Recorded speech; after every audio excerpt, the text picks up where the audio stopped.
نحمده ونستعينه ونستغفره ونعوذ بالله من شرور أنفسنا وسيئات أعمالنا من يهده الله فلا مضل له ومن يضلل فلا هادي له وأشهد أن لا إله إلا الله وحده لا شريك له وأشهد أن محمدا عبده ورسوله أما بعد فإن خير الحديث كتاب الله وخير الهدي هدي محمد صلى الله عليه وسلم وشر الأمور محدثاتها وكل محدثة بدعة وكل بدعة ضلالة وكل ضلالة في النار وكما قال عليه الصلاة والتسليم أعوذ بالله من الشيطان الرجيم بسم الله الرحمن الرحيم يا أيها الذين آمنوا اتقوا الله حق تقاته ولا تموتن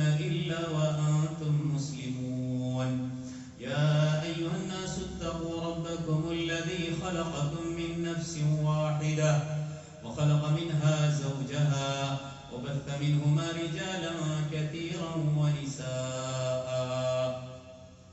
واتقوا الله الذي تساءلون به والأرحام إن الله كان عليكم رقيبا يا أيها الذين آمنوا اتقوا الله وقولوا قولا سديدا يصلح لكم أعمالكم ويغفر لكم ذنوبكم ومن يطع الله ورسوله فقد فاز فوزا عظيما قال الله عز وجل في موضع آخر ولمن خاف مقام ربه جنتان فبأي آلاء ربكما تكذبان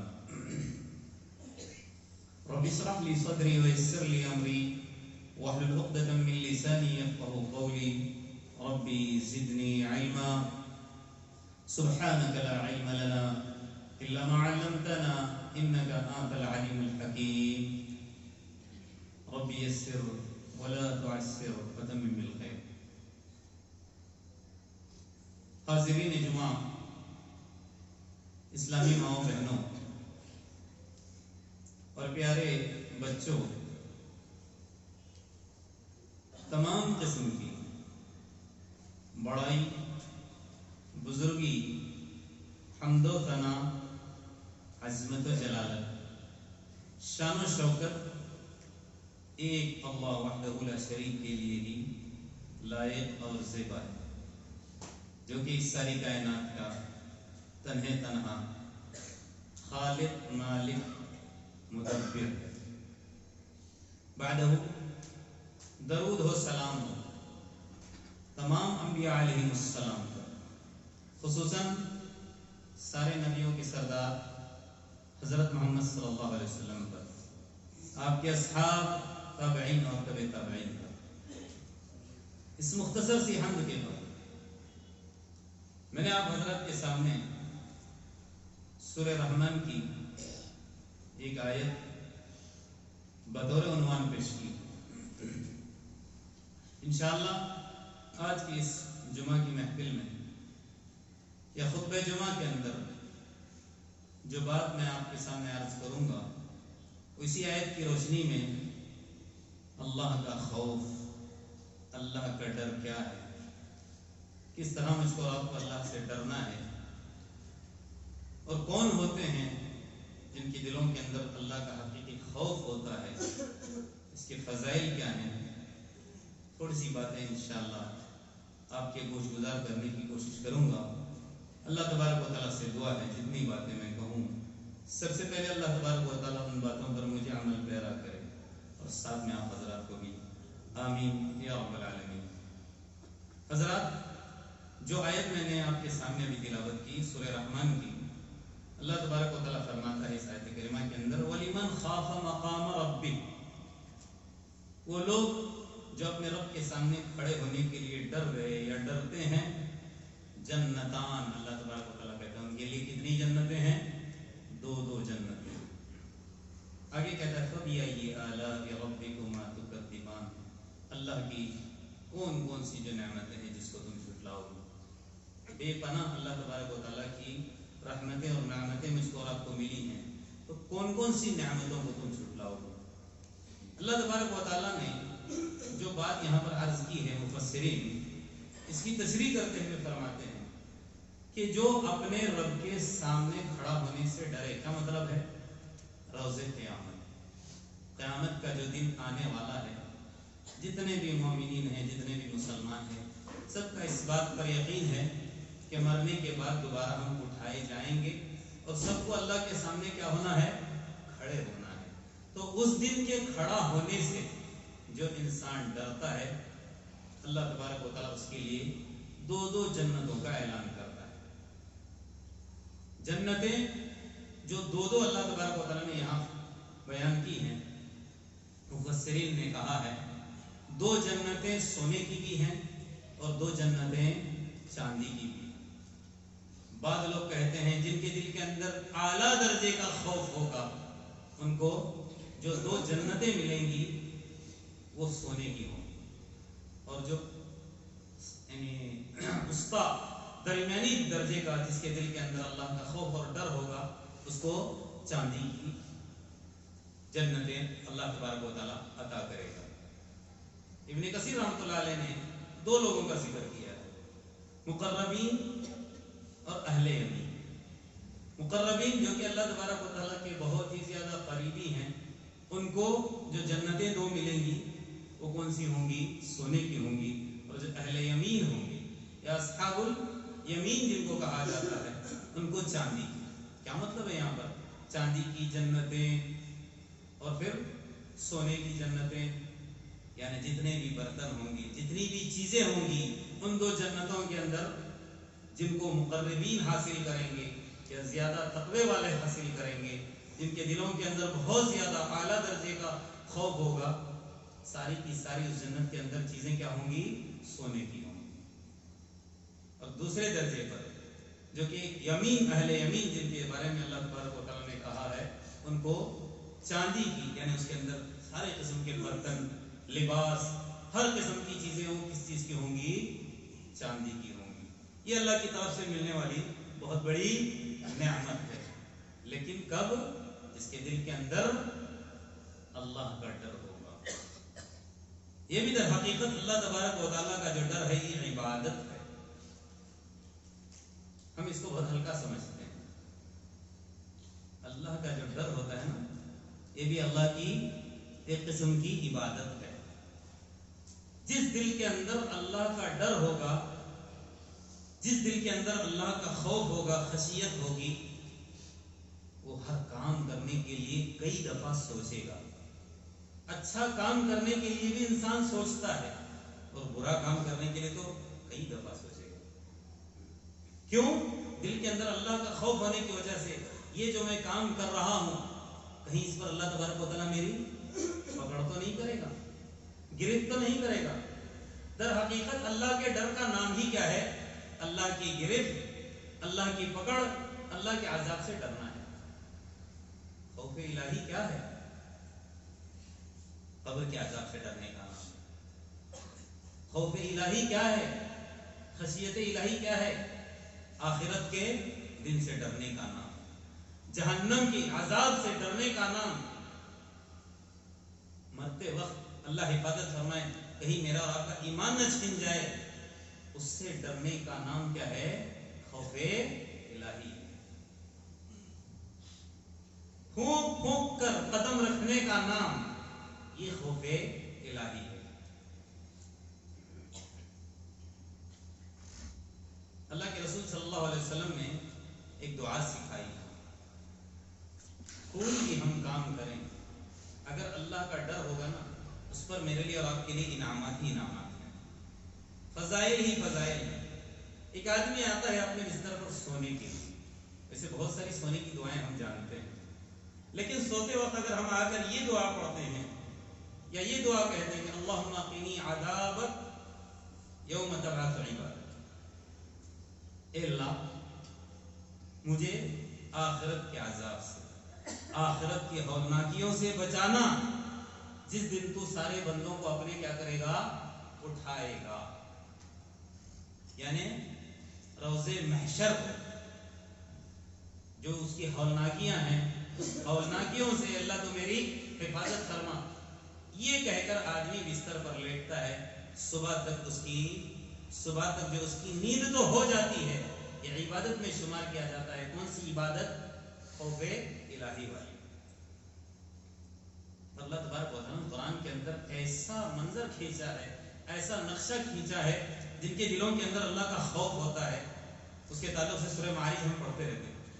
والذین هم من عذاب ربهم مشفقون، جو متقی ہوتے ہیں، جو حقیقی ایمان والے ہوتے ہیں، جن کا غیب پر ایمان ہے، جن کے دلوں کے اندر اللہ کی عظمت ہے، اللہ کی شان اور شوکت اور جلالت ہے، جو ہر وقت کانپتے ہیں اللہ سے، ان کے تعلق سے اللہ تبارک و تعالیٰ کہتا ہے وہ اپنے رب کے عذاب سے ہمیشہ کیا کرتے ہیں؟ ڈرتے رہتے ہیں۔ اور آگے اللہ نے کیا فرمایا؟ ان عذاب ربهم غیر مأمون، اللہ کا جو عذاب ہے اس سے انسان غافل نہیں رہ سکتا، یعنی کہ اللہ کا عذاب، اللہ کی پکڑ، اللہ کی گرفت، اس سے مجھ کو اور آپ کو مطمئن نہیں رہنا ہے، اس سے غفلت نہیں برتنا ہے۔ جس طرح آج میں اور آپ مطمئن ہیں، جیسے من چاہی زندگی ہم گزار رہے ہیں، دور دور تک جو خوف اللہ تبارک و تعالیٰ قرآن کے اندر بیان کرتا ہے ہمارے اندر نہیں ہے، الا ماشاء اللہ۔ میں کہتا ہوں بڑے خوش قسمت ہوں گے جن کے دلوں کے اندر ہمہ وقت اللہ کا ڈر ہو، گناہ کرتے ہوئے کانپ رہے ہیں، عبادت کرتے ہوئے بھی کانپ رہے ہو۔ جیسے اللہ نے کیا کہا؟ وَلِمَنْ خَافَ مَقَامَ رَبِّهِ، ایک معنی یہ بھی ہے کہ نماز کے لیے آدمی کھڑا ہے لیکن اس کے دل کے اندر ڈر ہے، یہ خوف ہے، میری یہ عبادت نہیں اللہ تبارک و تعالیٰ قبول کرے گا کہ نہیں، کہیں اس کے اندر نام و نمود کا شائبہ تو نہیں ہے، کہیں میں دکھاوا تو نہیں کر رہا ہوں۔ یہ ہوتا ہے اللہ کا ڈر، یہ ہوتا ہے کہ کبھی بھی انسان اللہ کے عذاب سے مطمئن نہیں رہتا، غفلت نہیں برتتا۔ میں اور آپ تو عام انسان ہیں، انبیاء کرام جن کے لیے اللہ تبارک و تعالیٰ کی طرف سے سرٹیفکیٹ مل جاتا ہے بخشش کا، نجات کا، آخرت کی کامیابی ان کے لیے مقدر ہے، جنت الفردوس ان لوگوں کا ٹھکانہ ہے، اور وہ کیا کہتے ہیں؟ حضرت ابراہیم علیہ السلام، وَلَا تُخْزِنِي يَوْمَ يُبْعَثُونَ يَوْمَ لَا يَنفَعُ مَالٌ وَلَا بَنُونَ، اے اللہ ایسے دن کی رسوائی سے، جس دن لوگ اٹھائے جائیں گے، اس دن کی رسوائی سے اللہ مجھے بچائے رکھنا، جس دن نہ اولاد کام آئے گی نہ ہی مال کام آئے گا، جس پر میں اور آپ اتراتے ہیں اولاد میرے پاس ڈھیر ساری ہے، جس پر میں اور آپ اتراتے ہیں، تکبر کرتے ہیں، گھمنڈ کرتے ہیں، ڈھیر سارا مال ہے، نہ وہ مال کل کو کام آنے والا ہے، نہ ہی وہ اولاد کل کو کام آنے والی ہے، اس دن کی رسوائی سے اللہ تو مجھے بچانا۔ اور وہاں کامیابی کیا ہوگی؟ الا من اتى اللہ بقلب سلیم، قلب سلیم جو لے کر لے جائے گا اللہ کے پاس، اسی کے لیے کامیابی ہے۔ یہاں تک کہ دیکھیں میں نے شروع میں کہا نا، عبادتیں کر کر کے بھی جو ڈرتے ہیں ان کے تعلق سے قرآن کیا کہتا ہے؟ والذین یؤتون ما آتوا وقلوبهم وجلة انہم الی ربهم راجعون، اللہ کے نیک بندے تو ایسے ہیں کہ اللہ کے راستے میں خرچ کرتے ہیں، دیتے ہیں، پھر بھی ان کا دل ڈرتا رہتا ہے، کیونکہ ان کو اللہ کے پاس لوٹ کر جانا ہے۔ عائشہ رضی اللہ عنہا جب یہ آیت تلاوت کر رہی تھی، اس کو عجیب سی بات محسوس ہوئی، اللہ کے رسول ہم سے سوال کر بیٹھے، اللہ کے رسول، اللہ تبارک و تعالیٰ اپنے کلام کے اندر کہہ رہا ہے کہ اللہ کے راستے میں خرچ کر کے بھی لوگ ڈرتے ہیں، ان کے دل کانپتے ہیں، کون ہیں یہ لوگ؟ اہم الذین یسرقون، کیا وہ چور ہیں؟ چوری کرنے کی وجہ سے ڈر ہے، اب پھر اللہ کے راستے میں خیرات اس لیے کرنے کہ اللہ تبارک و تعالیٰ چوری کا گناہ کیا کر دے؟ معاف کر دے۔ اہم الذین یشربون الخمر، کیا وہ شرابی ہیں؟ ساری زندگی شراب پی رہے تھے، اب توبہ کر کے اللہ کے راستے میں صدقہ خیرات کر رہے ہیں، نیکیاں کر رہے ہیں، کیا وہ ہیں؟ اہم الذین یزنون، کیا وہ زانی ہیں، زنا کرنے والے؟ اللہ کے رسول نے کہا لا یا بنت الصدیق، نہیں اے صدیق کی بیٹیا، بل ہم الذین یصلون، کون ہے صدقہ خیرات کر کے بھی ڈرتے ہیں، جن کے دلوں کے اندر ڈر رہتا ہے، بل ہم الذین، بلکہ وہ ہیں جو کیا کرتے ہیں؟ یصلون، نمازیں پڑھتے ہیں، ویصومون، روزے رکھتے ہیں، وَيَتَصَدَّقُونَ صدقہ خیرات کرنے والے ہیں، وَيَخَافُونَ أَلَّا يُقْبَلَ مِنْهُمْ ذَلِكَ اور ڈرتے سب کچھ کر کے، کیا ڈرتے ہیں؟ کہیں اللہ تبارک و تعالی ہمارے اعمال رد نہ کر دے۔ نیکیاں کر کے بھی ڈرنے والے حقیقی معنی میں وہی اللہ تبارک و تعالیٰ سے کیا کرنے والے ہوتے ہیں؟ ڈرنے والے ہوتے ہیں۔ اور ایک بات بتاؤں، کون اللہ کو ڈرتا ہے؟ کون اللہ کو ڈرتا پتا ہے؟ ہم سبھی جانتے ہیں، ساری انسانیت کے اندر جس میں انبیاء بھی آ گئے، سب سے زیادہ اگر کسی کے دل کے اندر ڈر ہے یا ڈر تھا تو کون؟ حضرت محمد صلی اللہ علیہ وسلم۔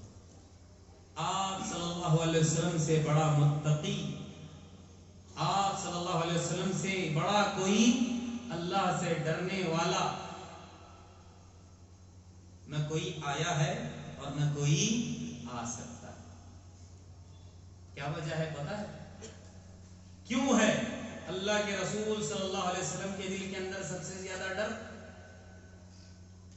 سلف صالحین کہتے ہیں، من کان باللہ اعرف کان بہ اخوف۔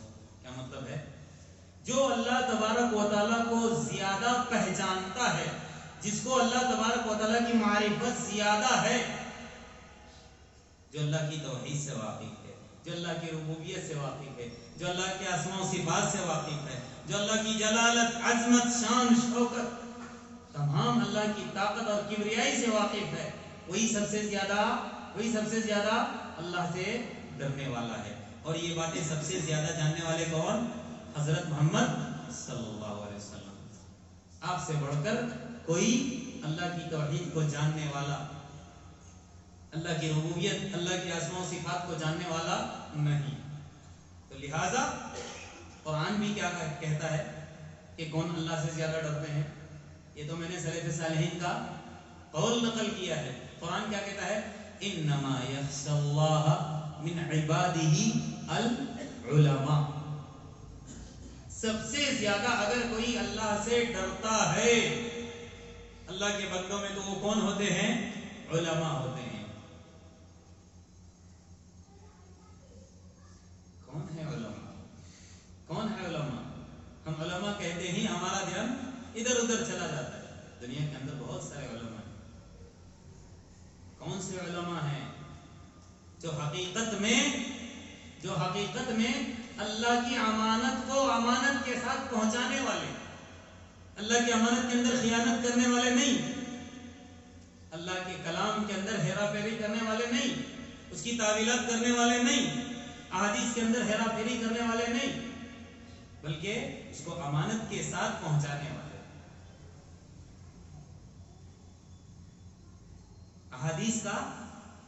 احادیث کو پسے پوچھ ڈالنے والے نہیں، قرآن کی آیتوں کو پسے پوچھ ڈالنے والے نہیں، اس کے مطابق زندگی گزارنے والے، جب ان کے سامنے اللہ کا کلام، نبی کا فرمان آئے اس کو فوقیت دینے والے، یہ ہیں علماء۔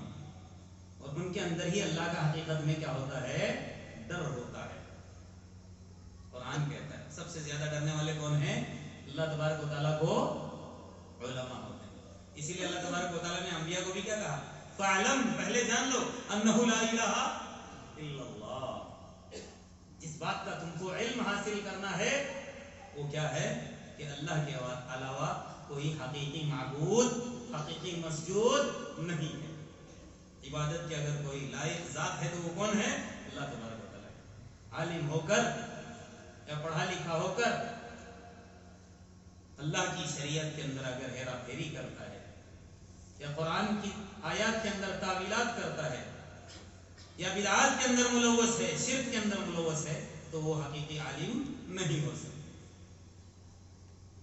تو کیا کہا؟ سب سے زیادہ کون ڈرتے ہیں؟ علماء ڈرتے ہیں۔ اور تمام علماء میں سب سے بڑے عالم کون؟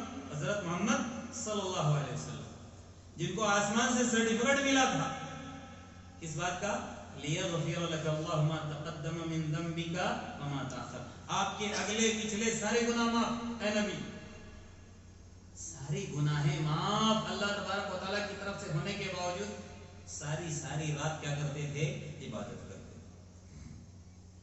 پیر سوج جاتا تھا، ورم آ جاتا تھا. مائشہ کہتی تھی کیا آخر اس قدر ساری ساری رات آپ اللہ کی عبادت کرتے رہتے ہیں. صحابہ کہتے تھے اللہ نے تو آپ کے اگلے پچھلے گناہ معاف کر دیے ہیں، پھر کیا وجہ ہے؟ تب اللہ کے رسول کیا کہتے ہیں پتہ ہے؟ ایک تو روایت کے اندر افلا اکون عبدا شکورا، کیا میں شکر گزار بندہ نہ بنوں؟ لیکن اپنے صحابہ سے جو جملہ اللہ کے رسول نے بیان کیا وہ کیا ہے؟ وہ یہ ہے کہ ساری ساری رات میرے دل کے اندر ایک قسم کی بے چینی رہتی ہے، ڈر لگا رہتا ہے. وہ چیز وہ ہے کہ واللہ اللہ کی قسم کھا کر کہتے ہیں لو تعلمون ما اعلم، اگر تم وہ بات جان لو جو بات میں جانتا ہوں، جس بات کا علم مجھے ہے، اگر تم کو علم ہو جائے لضحکتم قلیلا ولبکیتم کثیرا، ہنسو گے کم رو گے زیادہ. یہ الگ بات ہے کہ نبی کا دل ہے جو اس چیز کو برداشت کر رہا تھا کہ اپنے صحابہ کے بیچ میں، اپنی گھر والیوں کے بیچ میں کبھی کبھی مسکرا دیا کرتے تھے. ورنہ عام انسان جو باتیں اللہ کے رسول صلی اللہ علیہ وسلم جانتے ہیں، جو چیز کا اپنی آنکھوں سے مشاہدہ کر کے آئے ہیں، اس چیز کا اگر ایک عام انسان مشاہدہ کرے، اس بات کا اس کا علم ہو، ساری زندگی روتا رہے گا موت تک، کبھی بھی وہ ہنسے گا نہیں، کیونکہ اللہ کے رسول نے کہا. وہ ساری چیزیں آخرت کے جو مراحل ہیں اللہ تبارک و تعالیٰ نے دنیا کے اندر آپ کو مشاہدے کرا دی، مشاہدہ کرایا تھا اس کا. وہ چیز آپ صلی اللہ علیہ وسلم نے دیکھ لی، اس لیے ایک قسم کا ڈر اور خوف. اور نبی کے بعد جو اگر سب سے زیادہ کوئی ڈرتا ہے اللہ تبارک و تعالیٰ کو، تو اللہ کی مخلوقات کے اندر کون ہے پتہ ہے؟ اللہ کے فرشتے. اللہ سے بہت زیادہ ڈرنے والے اللہ کی مخلوقات میں فرشتے ہیں، ان کا شمار ہوتا ہے. کیوں؟ کیونکہ اللہ کے قریب وہ رہتے ہیں، آسمان کے اندر وہ رہتے ہیں، اللہ کی قربت ان کو نصیب ہے، جس کی وجہ سے ان کے دلوں کے اندر ایک قسم کا ڈر ہے. اور ڈر ہی ہے جس کا کلام اللہ اعلان کیا کرتا ہے وَلَا يَشْفَعُونَ إِلَّا لِمَنِ ارْتَضَىٰ. اللہ کا ڈر ان کے دل کے اندر ہونے کی وجہ سے کل کو روز قیامت صرف انہی کی سفارش کریں گے جو اللہ کے محبوب ہوں گے. ایرے غیروں کی سفارش فرشتے نہیں کریں گے، کیونکہ فرشتوں کو بھی دنیا کے اندر ماننے والی مخلوقات، فرشتوں کے بھی دنیا کے اندر پجاری ہیں، فرشتوں پر بھی بھروسہ کیے ہوئے کہ کل کو ہم کو یہ بچانے والے. لیکن فرشتے صرف اللہ کے محبوب جو بندے ہیں، جو متقی ہیں، اللہ کو ڈرنے والے ہیں، ان کی ہی سفارش کریں گے. وجہ کیا ہے؟ وَهُمْ مِنْ خَشْيَتِهِ مُشْفِقُونَ، کیونکہ اللہ کے ڈر سے وہ ہمہ وقت کانپتے رہتے ہیں. بخاری کی روایت میں آتا ہے یہ آیت جو سورہ سبا کی حتی اذا فزع عن قلوبہم، اس کی تشریح کرتے ہوئے فرماتے ہیں کہ اللہ تبارک و تعالی جب آسمان کے اندر کلام کرتا ہے یا کوئی وحی نازل کرنی ہوتی ہے، جب اللہ تبارک و تعالی گفتگو کرتا ہے تو سارے فرشتے مارے ڈر کے خوف کے غش کھا کر بے ہوش ہو کر گر جاتے ہیں. خالی اللہ تبارک و تعالیٰ کا کلام سن کر جب اللہ تبارک و تعالیٰ بات کرتا ہے تو سارے فرشتے کیا ہو جاتے ہیں؟ بے ہوش ہو جاتے ہیں. اگر سب سے پہلے کسی کو ہوش آتا ہے تو کون؟ حضرت جبرائیل علیہ السلام. پھر سارے فرشتے ہوش میں آتے ہیں، پھر سوال کرتے ہیں حضرت جبرائیل علیہ السلام سے کہ ماذا قال ربکم، تمہارے رب نے کیا کہا ایسی بات جس کی وجہ سے ہم لوگ بے ہوش ہو گئے تھے. تو جو وحی نازل کرنی ہوتی ہے، جو بات شریعت کی پہنچانی ہوتی، وہ چیز وہاں پر وہ کیا کر دیتے ہیں؟ بیان کر دیتے ہیں. جبرائیل علیہ السلام کی یہ فرمان اللہ کا، جس کی وجہ سے میں اور آپ کیا ہو گئے تھے؟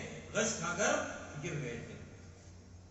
اسی لیے سلف صالحین نے یہی کہا ہے کہ من کان عارف باللہ، جو اللہ کو سب سے زیادہ پہچانتا ہے، حقیقت میں اس کے دل کے اندر اللہ کا ڈر اور خوف زیادہ ہوتا ہے. یہ تو میں نے انبیاء اور فرشتوں کے تعلق سے کہا. تابعین، تبع تابعین، صحابہ کرام مثالیں ہیں میرے لیے. چند نمونے میں آپ کے سامنے بیان کروں گا. ابن ابی ملیکہ یہ تابعی ہے. کون ہے؟ تابعی ہے، صحابی نہیں ہے. صحابی کو حالت ایمان میں پانے والے، دیکھنے والے. یہ کیا کہتے ہیں صحابہ کے تعلق سے؟ ادرکت 30 من اصحاب النبی، 30 صحابہ سے میری ملاقات ہوئی ہے. کون کہتے ہیں یہ صحابی تابعی؟ 30 صحابہ سے میں نے ملاقات کی اپنی زندگی کے اندر، کلہم یخشی علی نفسہم النفاق، سارے کے سارے صحابہ اپنے نفس کے اوپر، اپنے جان کے اوپر اگر کسی چیز کا خوف کھاتے تھے وہ کیا تھا؟ نفاق۔ صحابی ہو کر ان کو بھی اللہ تبارک و تعالیٰ نے رضی اللہ عنہ ورضوا عنہ، رضا کا پروانہ دے دیا ہے، ان کے لیے بھی جنت کا سرٹیفکیٹ ہے، پھر بھی وہ اپنے اوپر نفاق کا ڈر محسوس کرتے تھے۔ اور ہم اتنے مطمئن ہیں، لگتا ہے کہ دونوں جیب کے اندر ہمارے سرٹیفکیٹ ہے، لیکن اتنے مطمئن رہتے ہیں، کوئی 2 وقت کی نماز پڑھ کی، کوئی 4 وقت کی، کوئی 5 وقت کی، لیکن کبھی اس بات کی توفیق نہیں ہوتی کہ میں نماز پڑھ رہا ہوں نبی والی نماز ہے، کیا میں پورے ارکان برابر اطمینان سے ادا کر رہا ہوں، کہیں کمی کوتاہی تو نہیں ہے، کیسی عبادت کر رہے ہیں، کیا عبادت کر رہے ہیں، پھر بھی خالی کلمہ لا الہ الا اللہ کا اقرار کر کے مطمئن ہے کہ جنت ہمارے لیے واجب اور لازم ہو گئی، ایسا اطمینان۔ لیکن یہ صحابہ ہیں، جنت کا صرف سرٹیفکیٹ ملا ہے، اپنے نفس کے اوپر کس بات کا ڈر؟ ان کو نفاق کا ڈر۔ حضرت عمر رضی اللہ عنہ ہم سبھی جانتے ہیں، کون ہے یہ؟ اللہ کے رسول نے کہا کہ میرے بعد اگر کوئی نبی آتا دنیا کے اندر یا کسی کو نبوت ملتی تو کون ہوتے؟ حضرت عمر رضی اللہ عنہ۔ پھر بھی ان کے تعلق سے کیا آتا ہے پتا ہے؟ حضرت عمر رضی اللہ عنہ، حضرت حذیفہ بن یمان ایک صحابی گزرے ہیں جو اللہ کے رسول کے رازدار تھے، اللہ کے رسول ان کو راز کی باتیں بتاتے تھے، ان کے پاس لسٹ تھا منافقین کا، کس کا؟ کون کون اس محفل کے اندر منافقین ہے، صحابہ کے دور کے اندر اللہ کے رسول صلی اللہ علیہ وسلم نے جو ہمارے ساتھ اٹھتے بیٹھتے ہیں کون کون منافقین ہیں ان کا نام درج کیا تھا۔ ان کے پاس جاتے ہیں تنہائی میں اور کان میں دھیرے سے سوال کرتے ہیں کہ اے حذیفہ، تمہاری لسٹ کے اندر کہیں میرا نام تو نہیں، ذرا دیکھ لینا۔ یہ کون ہے؟ یہ کون ہے؟ حضرت عمر، جس کے بارے میں اللہ کے رسول نے کہا کہ میرے بعد اگر کوئی نبی ہوتا تو حضرت عمر، اور وہ اپنے نفس پر کس بات کا ڈر محسوس کر رہے ہیں؟ کہیں منافقین کی لسٹ میں میرا نام تو نہیں۔ یہی احساس تھا کہ مرتے وقت صحابہ آ گئے، عین وقت ہے، جانکنی کے عالم میں تھے، صحابہ آ گئے آپ کے پاس، دوسرے ساتھی، اور آ کر خوشخبری دینے لگے، بشارت دینے لگے، اے عمر خوش ہو جاؤ، اللہ تبارک و تعالیٰ نے اللہ کے رسول کی زبانی آپ کو تو بشارت دی ہے جنت کی، اب بس تھوڑی دیر میں آپ جنت کے مزے لوٹ لو گے، بشارت ہو آپ کے لیے، جنت کی خوشخبری ہو۔ تو حضرت عمر کیا کہتے ہیں پتا ہے اپنے ساتھیوں سے؟ تم تو کہتے ہو کہ چلو تمہارے لیے بشارت ہے، لیکن مجھے اس بات کا ڈر ہے، یا میں اپنے اوپر اس بات کا ڈر محسوس کرتا ہوں کہ اگر کل قیامت کے دن یہ کہا جائے، کیونکہ وہ ذمہ دار ہوئے تھے، خلیفہ تھے نا، خلیفہ ثانی تھے نا، اور ایسے خلیفہ کہ ان سے بڑا انصاف پسند دنیا کے اندر آیا نہیں، بڑے منصف گزرے ہیں، تو کیا کہہ رہے ہیں مرتے وقت اپنے ساتھیوں سے کہ کل کو اللہ تبارک و تعالیٰ اس بات کا اعلان کر دے کہ حضرت عمر نے جو ذمہ داری نبھائی ہے اس پر اس کے لیے کوئی اجر بھی نہیں اور اس پر اس کے لیے کوئی پکڑ بھی نہیں، تو سمجھو میری نجات۔ ایسا ڈرنے والے کہتے ہیں کیا ہے؟ فواللہ لا لی ولا علی، نہ میرے لیے نہ مجھ پر، کیا مطلب ہے؟ یا نہ میرے لیے کوئی انعامات ہے اور نہ کوئی مجھ پر کوئی وبال ہے، اس چیز کا اعلان کر دیا جائے تو بس یہی کافی ہے، اسی ڈر سے میں کیا کر رہا ہوں، جی رہا ہوں۔ کون ہے یہ؟ حضرت عمر۔ اور ان کے بارے میں آتا ہے ایک مرتبہ ایسے ہی مدینہ کے بازار سے یا گلی سے گزر رہے تھے، کسی صحابی کے گھر کے پاس سے گزرے تو وہاں پر سورہ طور کی تلاوت ہو رہی تھی، بعض لوگوں نے لکھا ہے کہ خود حضرت عمر ہی پڑھ رہے تھے، اور بعض لوگ کہتے ہیں کہ ان کا گزر ہوا تو وہاں پر دوسرے صحابی رسول اپنے گھر میں سورہ طور کی تلاوت کر رہے تھے اور تلاوت کرتے کرتے یہ آیت پہنچی، ان عذاب ربک لواقع، ایک وقت آنے والا ہے کہ تیرے رب کا عذاب واقع ہو کر رہے گا۔ کیا مطلب ہے؟ قیامت آئے گی، قیامت کا دن حق ہے، اس کی ہولناکیاں حق ہے۔ یہ جو سننا تھا، اس قدر روئے کہ بیمار ہو گئے، مہینہ بھر بیمار رہے۔ کون سی آیت؟ ان عذاب ربک لواقع۔ یہ تھے متقی، یہ ان کے اندر اللہ کا ڈر، اللہ کا خوف۔ کون ہے؟ وقت کے خلیفہ کون ہے؟ نبی کہہ رہے ہیں کہ میرے بعد کوئی نبی ہوتا تو یہ ہے۔ کون ہے؟ جن کو جنت کا سرٹیفکیٹ ملا ہے، حضرت ابوبکر رضی اللہ عنہ، کون نہیں جانتا؟ میں خالی مثال کے طور پر بیان کر رہا ہوں۔ اگر ان کی سیرت پڑھیں گے تو پھر ہمارا دھیان دنیا سے ہٹ کر صرف آخرت کی طرف ہی جائے گا، یاد رکھیں۔ لیکن کہاں وقت ہے ہم لوگوں کے پاس؟ کون ہے یہ حضرت ابوبکر؟ افضل البشر بعد الانبیاء، سارے نبیوں کے بعد ساری انسانیت کے اندر کوئی افضل بشر ہے، افضل انسان ہے تو کون ہے؟ حضرت ابوبکر رضی اللہ عنہ۔ ایک پرندے کو دیکھ کر کیا کہہ رہے ہیں؟ کتنا خوش قسمت ہے تو، کتنا خوش قسمت ہے پرندہ تو، ایک وقت آئے گا تم مر جائے گا، نہ تجھے جزا ہے نہ تجھے سزا ہے، نہ تجھے حساب دینا ہے نہ تجھ سے سوال ہوگا، مر جائے گا، مٹی ہو جائے گا، بس تجھ سے کچھ حساب کتاب نہیں ہے، میرا کیا ہوگا؟ کون کہہ رہے ہیں؟ حضرت ابوبکر۔ مجھ کو اور آپ کو کیسے زندگی گزارنا ہے، کس قدر ڈرنا ہے، کس قدر گناہوں سے اپنے آپ کو بچانا ہے، کیسے زندگی گزارنا ہے، میرے لیے آپ کے لیے یہی نمونہ ہے۔ انبیاء کرام ہوں، صحابہ کرام ہوں، تابعین، تبع تابعین ہوں۔ حضرت عبداللہ بن مسعود پیڑ کو دیکھ کر کہہ رہے ہیں کاش میں بھی ایک پیڑ ہوتا، لوگ آتے کاٹ دیتے، قصہ ختم ہو جاتا، گھروں میں جاتے اپنے چولہے میں ڈال کر جلا کر راکھ کر دیتے۔ یہی عبداللہ بن مسعود ایک مرتبہ جا رہے ہیں لوہار کی بھٹی کے پاس سے، دیکھ رہے ہیں کہ لوہار لوہے کو گرم کر رہا، اتنا گرم لال ہو گیا، اس کو دیکھ کر رونے لگے۔ لوگوں نے پوچھا کیوں رو رہے ہو؟ کہا دیکھو لوہا گرم کر کے اتنا لال ہو گیا ہے، کسی کی طاقت نہیں کہ اس کو چھو لے، اگر چھو لے گا تو اس کا گوشت بھن جائے گا۔ جو کہ دنیا کی آگ ہے، لوہے کی یہ حالت کر رہی ہے، آخرت کی آگ اس دنیا سے 70 گنا زیادہ ہے، اس وقت ہمارے بدن کا کیا عالم ہوگا؟ یہ گوشت کیسے برداشت کرے گا؟ یہ ہڈیاں اس آگ کو کیسے برداشت کرے گی؟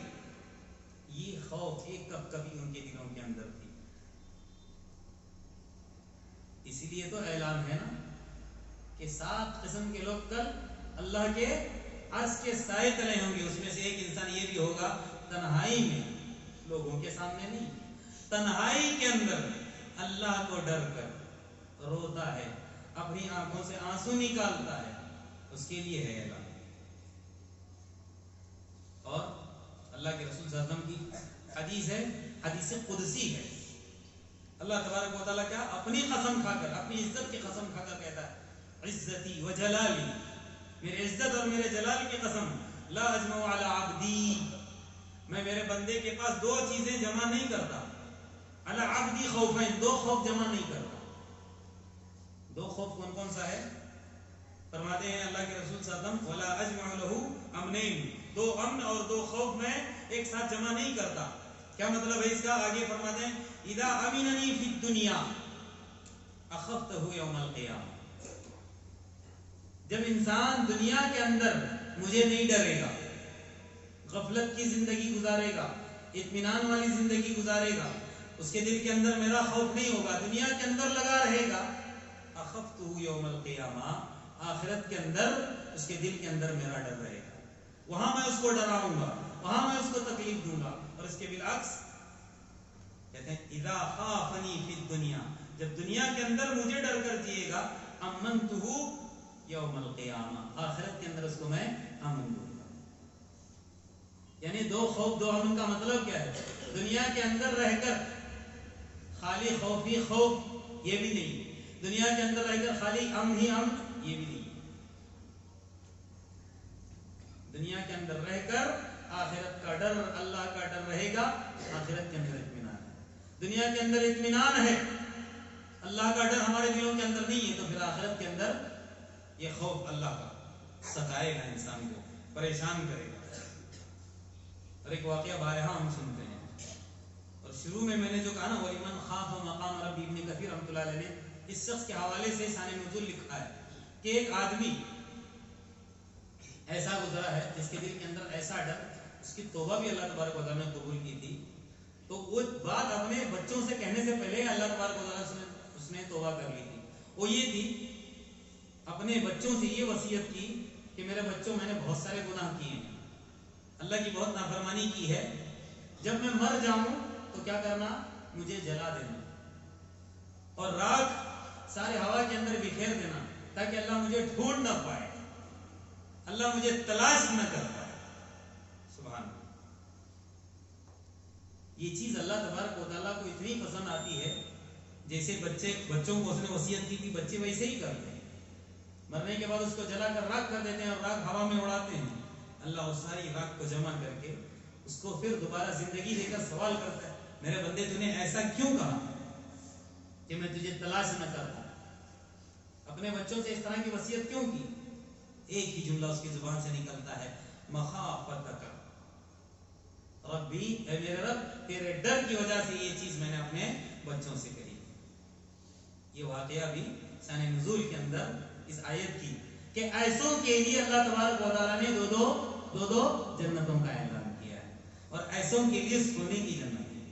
اس آخر میں اللہ تبارک و تعالیٰ سے یہی دعا ہے، جتنی باتیں ہم کہتے ہیں، سنتے ہیں، سناتے ہیں، اللہ تبارک و تعالیٰ اس کے مطابق زندگی گزارنے کی توفیق عطا فرمائے۔ اللہ تبارک و تعالیٰ میرے اور آپ کے دلوں کے اندر اپنا ڈر، اپنا خوف، حقیقی خشیت پیدا کرے، اطمینان والی زندگی گزارنے سے، غفلت والی زندگی گزارنے سے، سستی اور کاہلی والی زندگی گزارنے سے اللہ تبارک و تعالیٰ مجھ کو آپ کو محفوظ رکھے، ایسے اعمال کرنے کی توفیق عطا کرے جس سے اللہ تبارک و تعالیٰ راضی ہوتا ہے، خوش ہوتا ہے، ایسے اعمال سے اللہ تبارک و تعالیٰ میرے اور آپ کی حفاظت کرے جس سے اللہ ناراض ہوتا ہے، جس کو پسند نہیں کرتا۔ میرے اور آپ کے ایمان کے اندر تقویت عطا کرے، میرے اور آپ کے ایمان کے اندر مضبوطی عطا کرے، ایمان کی کمزوری کو اللہ تبارک و تعالیٰ دور کرے، حقیقی معنی میں اللہ تبارک و تعالیٰ مجھ کو اور آپ کو متقی اور اپنے سے ڈرنے والا بنا دے۔ اللہ تبارک و تعالیٰ میرے اور آپ کی عبادتوں کے اندر خشوع خضوع پیدا کرے، نام و نمود سے، ریاکاری سے، دکھاوے سے اللہ تبارک و تعالیٰ میرے اور آپ کی حفاظت فرمائے۔ ہمیں جو پریشان حال ہیں اللہ تبارک و تعالیٰ ان کی پریشانیوں کو دور کرے، جو بیمار ہیں ان کو صحت عاجلہ نصیب کرے، جو بے اولاد ہیں ان کو اولاد صالحہ عطا کرے، جتنی بن بیاہی بچیاں ان کے بہترین جوڑ کا انتظام فرمائے، ناجائز مقدمات کے اندر جتنے بھی ماخوذ ہیں اللہ تبارک و تعالیٰ غیب سے ان کے خلاصی کے فیصلے فرمائے۔ آمین وآخر دعوانا الحمدللہ رب العالمین۔ بارک اللہ لی ولکم فی القرآن العظیم ونفعني وإياكم بما فيه من الآيات والذكر الحكيم۔ أقول قولي هذا وأستغفر الله لي ولكم ولسائر المسلمين من كل ذنب فاستغفروه إنه هو الغفور الرحيم۔